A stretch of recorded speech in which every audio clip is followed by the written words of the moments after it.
بدترین دیوار جهان هستش. این مرد اولین کسی بود که این دیوار را کشف کرده بود. به همسرش هم میگه، همسرش باور نمیکنه، میگه مرد میگه برای تست یه لیوان فنجان رو داخل دیوار میکنه و تبدیل به شکلات میشه.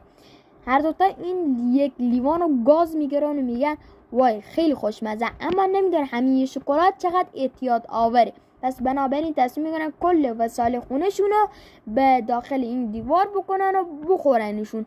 هیچ وسایلی داخل این خونه نمیمونه جز این دوتا زوج.